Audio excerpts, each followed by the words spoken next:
Hey everybody, welcome to the H.E.A.T podcast. I'm Karyn Bryant. What's up, guys? Alan Joban here. So it is a Tuesday. It is the Tuesday after Bellator 170. So we're definitely going to want to talk about that a little bit. Alan, there were some other things you wanted to talk about this week too, right? With a couple of changes of some camps for some people, yeah? Well, I mean, I'm still looking to get my fight. I know, buddy of mine, Tony Ferguson, just got a big fight. He's going to be fighting, for the interim belt, and we might be linking up, getting some training in together. So I'm just trying to kind of get that going. If I could get my fight confirmed, it'd be all good to go. If we could fight on the same card in Vegas, March 4th or 5th, whatever day it is, then that would be great. But yeah, I'll probably be doing a little bit of training camp alongside Tony Ferguson for his upcoming bout. Nice. El Cucuy's good, and I know he sometimes he trains downtown at Eddie Bravo's too. I used to go down and see him down there sometimes. So yeah, pretty cool. It's good. We balance each other well with his grappling and my striking, and we both have that same mentality to go, and nobody gets hurt. So we enjoy being training partners for one another. Very nice, yeah. And so we'll talk about today the Bellator stuff. I know there was some stuff about maybe Travis Browne, maybe also training where you're training now. That's a rumor. We'll get to that, whether or not that's true. And maybe we can look ahead a little bit to the Fox show that's going to have Julianna Pena versus Valentina Shevchenko. But hey, I saw you at the fights on Saturday. That was fun. That atmosphere was fun. It was like half of the UFC guys, former UFC guys, Bellator stars, actors everywhere. It's fun when they do LA shows. I thought the same thing, man. It was one of the more fun events that I've been to. We go to so many shows, but this one had kind of like you said, man, it was a lot of UFC guys there, a lot of actors, celebrities, and this and that. Bellator's doing a very good job of trying to get in the people with a big following. They're really big on social media following. So I went there with some buddies who were kind of in the reality world, and we had the VIP treatment. It was free hot dogs and beer all night, so we were taking advantage of it and enjoying some good fights. Well, and I should tell people, too, you're good, because I was goading you on to have a beer. I was like, dude, it's Saturday night, have a beer. And you're like, oh, I'm in camp, I don't know. And then you realize, oh, wait a minute, I have a VIP thing. Maybe I'll get a beer. I'm such a bad influence because I couldn't have a beer because I was working in media. But I'm like, I'm egging you on to have a beer. So you're a good guy. You stay true to your game. I commend you for that. You were trying to get me to do the Champagne podcast at Bellator. I'm trying to stay focused. Come on, Karyn. All right, well, cool. Listen, we are in round one here, and we want to talk about the main event. Of course, Tito Ortiz submitted Chael Sonnen. A lot of people are talking about this fight and saying they think it was rigged. I want to just get your take on this whole thing. I don't know what you thought about it and if you think it was rigged. I have mixed feelings on it. I'm not a guy that would come out there and say it was rigged, it was set up. But we're going to go look at the facts here. Chael had Tito in a dominant position for quite a while. He was on top in a dominant position, and I was there live, cage side, and I saw Tito do the kind of like somewhat of a tap. He kind of tapped on his own head. And I remember saying right away, what is he doing? What is he tapping? And they moved on, and everybody forgot about it. And then Chael stayed in a dominant position and went for the guillotine. And that was something that, although he has hit a guillotine on Shogun Rua before, so this is a move that he's good at. He's got it on a black belt like Shogun. He is confident in it. But I was surprised that the bigger Tito, he would give the bigger Tito an opportunity to reverse the position. If you're in a dominant position on top of the bigger, stronger wrestler, Tito, why would you go for a move that if you miss it, you end up on bottom? And I thought that was a little kind of judgment-wise, I was thinking, oh, that was a bad move because if you don't get it, boom, right away he didn't get it, then he's in a bad position. And lastly, the back take. When the rear naked choke was in there, the guys sitting next to me were asking me, they were saying they weren't as caught up on MMA as I was, and they were saying, is he have it? And I was saying, no, he's good. It's not completely underneath the chin. Right, or it's only on one artery, not the other artery. And then Chael tapped, which surprised me a lot. I didn't think that he was in a position to tap. So there were some things that threw me off. You could definitely have the conspiracy theory on this fight. I know Tito is very strong. Yes. If you're in that position, it could have been a crank. But at the same time, the time when Chael tapped, Tito wasn't really flexing. He wasn't really engaged in a full squeeze. So there was a lot of fishy stuff, Karyn. I might be trying to spell it out and not saying it, but I don't want to say that it was fixed because I don't really know if I believe in fixed fights, but there was some shady stuff going on, it seemed. Well, if you look at at the replay, though, and I agree with you about the choke. It's kind of more of a combination neck crank choke. But Chael legitimately looked to be turning different colors. And I know I've seen it. I've watched where it's like the Zapruder film, but where they slow it down. And yeah, it looks like, did Tito tap? And because that's how they had scripted it out. And then Chael was going to change positions and blah, blah, blah, blah, blah. I'm not one of those people who watches the sport and wants to see fixes. Like, if you're that cynical, why are you watching? I don't know. I just, that's not my approach.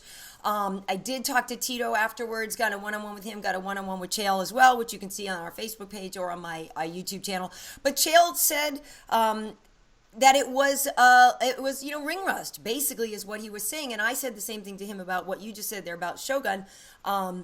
In the press conference, I asked him, because, yeah, that's what he did to Shogun really quickly. When you know the guys aren't slippery, go in for these chokes, and you could maybe find some success right away. But, yeah, he said he needed more time. It's been a while. He said he did the wrong things. He just didn't finish the correct way, which I can believe. I also can believe that Tito is, much bigger, much stronger. Chael's been fighting at middleweight. Tito's a big 205er. And I thought you and I both picked Tito to win.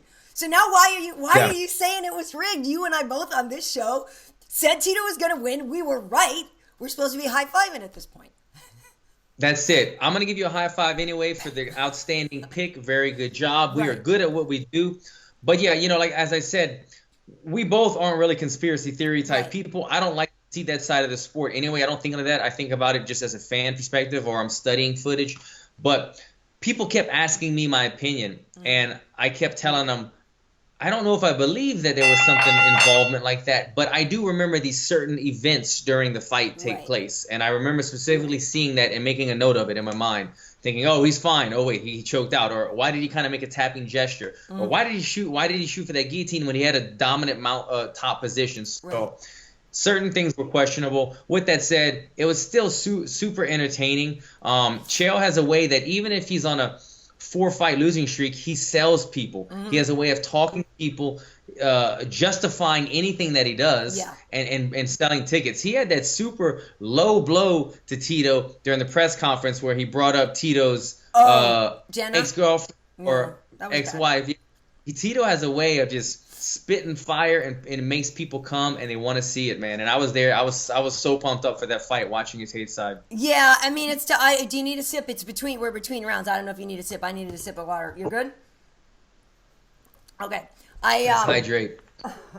So the question is, too, as we go into round 2, I want to stick on Bellator because I also want to talk about the Paul Daley fight a little bit. But how much do you think this hurts Chael and his brand? Tito, as we know, is a legend, and he is a person who, for a lot of people, is one of the reasons they even started watching the game. And I know people talk about him and they pick on him, but if we're being honest, Tito is really truly a pioneer and made a lot of people pay attention to the sport. And as we know, Chael is somebody who says one thing and maybe it's true, maybe it's not true, this, that, the other thing. But do you think that hurts his brand? I mean, do you think that affects him moving forward?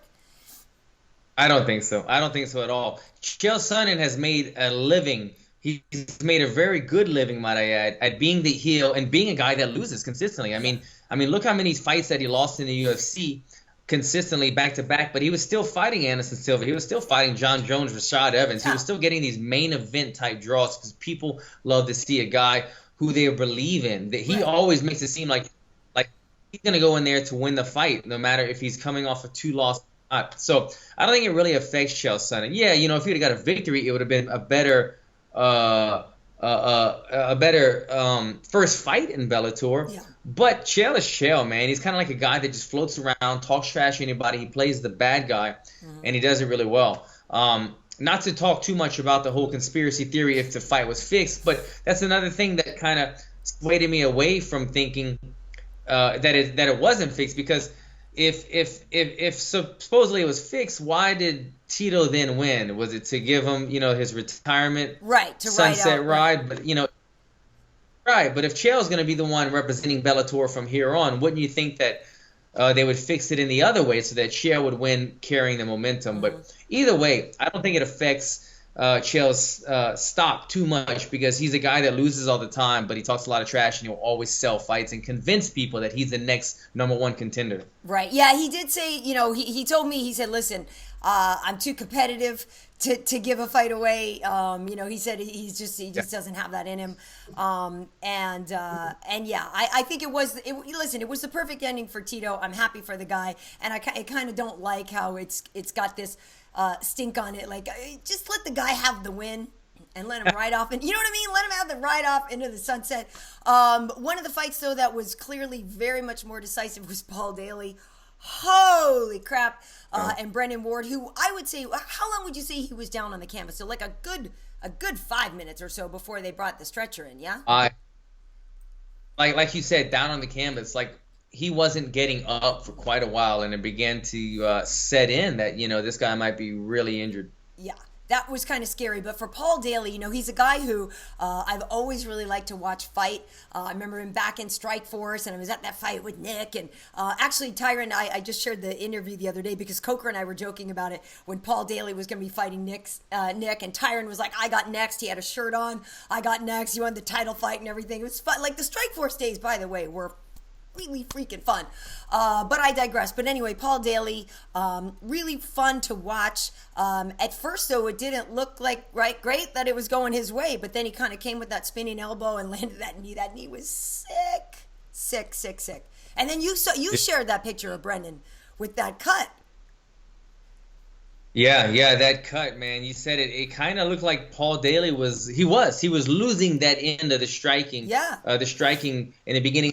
Brennan was putting the pressure on him, but Paul had that beautiful elbow, hit the knee, and put him out. And at first we didn't realize that he was injured, so we were celebrating. Then once we realized he was injured, it was kind of like, what happened? Was it something to his face? Was it his jaw? Was he just knocked unconscious for a very long time? But he had a huge cut. Probably a couple layers of stitches he's going to have worked on, but hopefully he recovers fast. We don't want to see two devastating knee injuries like we did with Cyborg and the other welter earlier this year.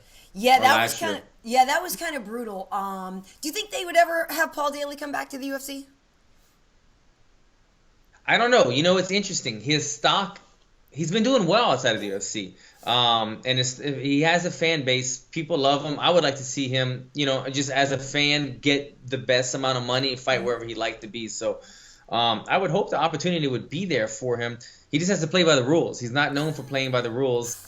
And the UFC, they want you to play by their rules. Yeah, absolutely. Well, between rounds here, too, it wasn't good. That Hollick Gracie fight was not good, dude. I don't know if you trained with him or saw him before that fight or anything, but it wasn't good. Say it again? Hollick's fight wasn't too good. I don't know if you saw him at all before during camp.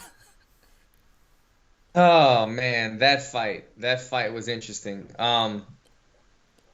Yeah, man, I don't know, man. I don't know. I feel like it kind of, we went back 20 years in martial arts. It was a very kind of Royce Gracie style fight, which was good at the time, but everybody's so evolved now, and to kind of just be throwing those side front kicks, not really throwing any hands, and not having too much grappling wrestling to take the fight to the mat where you want to be, made it not a very entertaining fight. Yeah, not too much. But what will definitely be entertaining as we head into round 3, I know I want to talk about the main event too, but this weekend, Donald Cerrone is facing Jorge Masvidal. I'm so psyched for this. They're both so good. I feel like this is, it's cool that Cowboy's come up to 170. So far he's had some fun fights and stuff, but I feel like, and this is obviously no disrespect to Matt Browne or anything like that, but like Masvidal is going to be a challenge. I don't know how you see this one going, but it's not going to be easy. I have the same gut feeling, Karyn. I don't know. I feel like I've been rooting. It's like I'm a big Cowboy fan, but when I have to make my pick, I seem to pick against them. I don't know why. I keep against Cowboy. Something about this matchup, I think Masvidal has the edge because we've known that Cowboy's biggest mistake inside the octagon is mentally. Sometimes mentally he lets people get to his head. He's fighting at home right now, and he keeps saying is going to ever beat me at home. Maybe he's had a good run at home before the UFC, and that's why he feels that way. Right. But it could added nerves. It could bring some added nerves and pressure that he's not accounting for, and that would be the biggest mistake because sometimes when something gets in Cowboy's head, he doesn't perform at his best, as we've seen before in the past. So fighting at home and then fighting a guy like Masvidal. Masvidal is a guy much like a Nate Diaz that's going to stand right there toe to toe and say, "Come on, man, bring it. I'm not intimidated by you all." He's not going to be a friend either. A lot of guys that Cowboy fights, he does really well because he goes and he shakes their hand and he has a beer and he's like buddy, and that's when Cowboy performs well. Masvidal is not going to shake his hand. Masvidal is not going to be his friend. Masvidal is going to stand toe-to-toe like a Nate Diaz did. Cowboy's hometown, I got to go with my pick being Masvidal on this one. I think he's going to score the upset. Yeah, and I don't even know right now. I should have looked at what the odds were before this because I don't even know if that would be like considered an upset. I don't know if Masvidal is the underdog in this. In rankings, that's and it's interesting because he for a while he was losing some fights, some close fights and stuff, but it feels like Masvidal's really sort of coming into his own as well, and I love his style. I love that stand there and the egging him on, and like he's still that backyard brawler at heart, which I think is so badass. But technically his boxing is just great. I agree with you. Like I feel like sometimes too with Cowboy, it's great for him to stay active, and that busy schedule is great. Like I feel like maybe it keeps him out of trouble, or who knows what. But I feel like sometimes if he fights too many times too closely together, there's always that one fight that's not great, right? You know what I mean? Like that sometimes it's like solid, ooh, maybe you should have taken a rest. Solid, maybe you should have taken a rest. And I don't know if this is going to be too soon after that last fight. Granted, he didn't take that much damage to it and stuff. Or the flip side of this could be that it's everything coming together for Donald and he's making a title run and this is just one more, notch on the belt. He's great at submissions there. He could sink one in fast if he's able to sort of drop him and get in there. I don't know. But I feel like maybe it's Masvidal. But certainly Cowboy can definitely win this too. Yeah. So, I mean, I hate to pick against Cowboy. I do have Masvidal in this fight, but you never really can count Cowboy out. He's always such a gamer, and he always, surprises people going up to new weight class on the street that he's been. So it'll be an entertaining fight that I definitely will be watching, that's for sure. Yeah, absolutely. And you know what? I'm sorry. In the meantime, I kind of screwed something up with the clock, so we'll just go the rest of it without it. But yeah, Cowboy's always fun, but obviously we know in the main event, it is Julianna Pena and Valentina Shevchenko. And, for me, this one is definitely like that technical Shevchenko who is very precise and who is, pinpoint and gets in and does her thing versus Pena, who is just like just let me come forward. Like to me, Julianna Pena is the definition of like, come at me, bro. Like, come at me, bro. Do you know what I mean? She's so, she's got such forward pressure. She's so aggressive. And I feel like in the past, her aggression had won the fights where she wasn't as technically able, and now I feel like her technical game is really coming up. She really put it on Kat Zingano at 200, which I thought Kat would put up more of a fight. But Juliana's just been looking great. I think it should be a really good fight. If it gets to the ground, Juliana's great with if she gets top control. But Shevchenko is so technical, I don't know what's going to happen. Yeah, this is an entertaining fight. I'm excited for as well. I'm curious, when did Julianna Pena become such a good trash talker? I feel like she's kind of hit a next level in. Have you noticed that? Yeah, well, I think she always was. Like, she's always been scrappy, and even when she was on The Ultimate Fighter, you know, she's a tough chick. You know, she's a tough chick, and maybe wasn't as vocal then, but I think she kind of always had it in her. And then I think with her confidence building, with her winning these fights, and knowing how good she is, and knowing that half the time all you need to do is talk yourself into a title fight, yeah, I think it's really coming together for her. But I mean, this really is a title eliminator. I feel like there's nobody else who would be better suited for a title shot other than the winner of this fight. Mm-hmm. Yeah, it's gonna be interesting. Can Pena's aggression and strength get her to the ground and do what she's always done so well? Because that only works for so long, and then you get to a girl or an opponent who you can't take down, or who has your number on the feet, and you start getting popped in the face and you can't get a takedown. Then your mentality changes, man. Your confidence goes out the window right there. So it'll be interesting to see if she could get her to the ground, get Valentina Shevchenko to the ground, and if she doesn't get her to the ground immediately, will she be able to weather the storm of striking and continue to push forward with the pressure? So we'll see. Well, Julianna will have the size advantage, though, because Valentina is not that big, which is one of the reasons I also thought that Holly Holm was going to be more successful against Valentina, because I figured she would have that size advantage. So Julianna will definitely have that, but Shevchenko makes up for it, man. She doesn't fight small, you know. And it'll be interesting if Valentina wins. You know, she had a fight with Amanda Nunes already before Amanda won that fight. But, you know, for her, that would be the rematch. It'd be interesting to see Nunes versus Pena. That would be a really aggressive, fun fight. Yeah, so it'll be interesting. I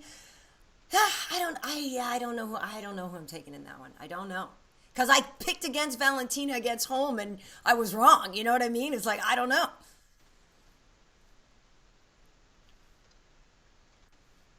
I don't know. I normally always go with the striker, Karyn. I'm a striker's delight. Striker's delight. In my picks, but I'm just gonna go with Nunes on. With Pena. With Valentina. Julianna Pena. I lost you. Shoot. It's Julianna Pena. Sorry, I lost you for a second and I forgot.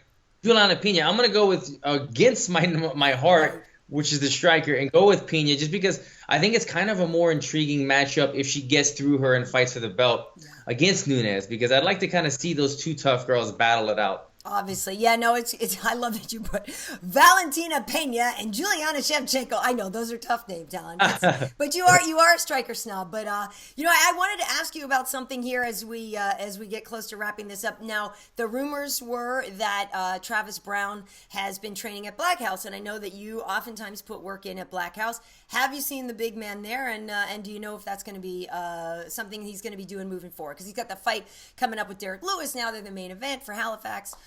Is that a dude you're gonna see at the office? That's what you might have been alluding to at the beginning of the podcast. Okay. You know, I saw that too. I saw that. I got up in the morning, drinking my coffee. I look at my phone and it says he has left Glendale. He's headed over to Black House. I was on my way to Black House that morning. I said, great, maybe I see Travis Browne there this morning. Didn't see Travis Browne there this morning. Speaking with one of the guys that run Black House, it was kind of news to him as well. So my gut feeling is Travis Browne has showed his face inside of Black House a couple times. He comes there now and then to wrestle and do other things. The Black House is building more and more and more. They're bringing in strength and conditioning coaches, striking coaches. Our team is starting to build, and it's becoming an even more attractive gym. If he did, what I think happened is he probably left Glendale Fight Club and probably told a reporter or somebody that, you know, maybe I'll go train at Black House or something, and then that's where the story was written. So I might not know. They just might not have told me, but I didn't see Travis Browne there yet unless he's training at different hours in the fight team. I hope to see him there. With that said, though, we have a huge gym. It's only getting better. A lot of good sparring partners. Not too many 6'8" guys. That's like what I was going to ask. Yeah, if there was enough big guys there. There's a couple heavyweights, so maybe not enough 6'8" guys, but there is a couple heavyweights, Lou Pauly and guys like that could give him a lot of work in the grappling area. But you know what? He didn't really have any heavyweights either when he was over at Glendale Fight Club. You know, who was he training with over there? He was just hitting mitts, really. I don't think he had any big-bodied guys. So if he came over to Black House, he would definitely have more big-bodied guys to work with and a more full-circle MMA as far as wrestling and jiu-jitsu and whatnot. So I think it'd be a great idea for him. I hope to see him there soon. Yeah, I think it'd be cool. You know, I remember when he left Jackson's and he went to Glendale, he was intrigued by the personal attention he would be able to get there. And he had said that, when he left Jackson's, he didn't really have great technique. And so he didn't really know how to throw a jab right. He had a lot of natural instincts or natural aggression, and he was trying to put that together with technique. And I remember I talked to Edmund before, it was either 2 fights ago or 1 fight, but he was saying, it does take time when you move to a new camp, to put the elements together. I feel like you see that sometimes when people go to TriStar, it's a whole different method, and you can sometimes see them out there thinking, okay, implement the new stuff, and put it together. So, I don't know if it was just one of those things where, and the Fabricio thing was weird, but like if they just didn't have enough time to gel, or maybe there weren't enough partners for him. I know everybody wants to pile on and just blame everything on Edmund, and I don't know if that's fair or not. We don't know what he told a fighter to do in a fight versus what the fighter actually did. But yeah, I mean, Travis is a guy with, I think, a lot of talent, and I hope he sort of gets it together, because he's fun to watch. I mean, that Arlovsky fight with him was bananas. So I hope he does find something that works well for him. Yeah, I think you said a really good point. People pile it on Edmund. Yeah. Maybe he doesn't have the most likable personality. I get it. He comes off kind of not so friendly and makes bad decisions on TV and whatnot. But the guy knows how to fight. I mean, like, he was a local kind of like badass here in LA on the fight scene. He was beating up a lot of top guys in LA in boxing and Muay Thai. And he knows how to coach. He knows his craft very well. What I think could be what happened with him and Travis Browne, though, is you take a guy who's already made it to the highest level because he had this great athleticism, and he did kind of like a lot of kind of like wild athletic moves. Teach him the P's and the Q's of boxing, and I think it's almost like it's not too far gone, but you're kind of taking him back. You're almost taking his confidence away, because, like you said, it takes a while to implement those things before it to become a part of you. Mm-hmm. You're starting to think about it. Oh, I need to keep my elbow down. Little things that or in professional kickboxing need to be perfect, but in MMA those things don't always need to be that perfect because the distance is so much greater. So that could have been part of it. We won't really know, but Edmund does know his stuff. He just might not have been the right gym for Travis Browne. So he called it quits, and I hope he gets a good decision. Hope he comes to Black House. Be fun to have him over there. Yeah, that would be. He could take you out hunting. He's a big hunter. I don't know how you feel about that, but I know he goes out. He goes like bow hunting and all that stuff.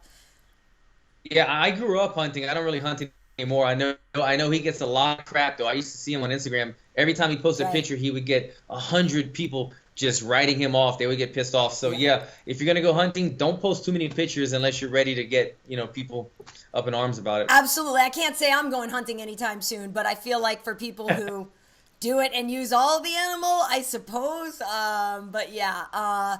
Well, listen, I know you got to get going because you're in double sessions. You got to go train some more. We still don't have an official fight announcement for you yet, but fingers are crossed, right? Fingers crossed, and you're going to hear it first on MMA Heat. That's the goal. Get a big fight, come on the podcast, announce it, and then get into camp. Very nice. All right, cool. Where can people find you on social media? Check me out, guys, at Alan Joban. Everything has stayed the same. Check me out. Awesome. For me, you can find me on Twitter and Facebook, Karyn Bryant. We also have MMA Heat, those places, and YouTube. And on Instagram, I'm KB Heat. We'll be doing a new Trocasal this week as well in Português, so stay tuned for that. We have UFC tonight, tomorrow. Cowboy and Masvidal are going to be on it, talking about their upcoming fight, and Julianna as well. So I'm trying to get a Julianna interview myself here later on today. Hopefully that will work out. But yeah, lots of good stuff on the way. So thanks for listening, folks. Take care, guys. See you next time.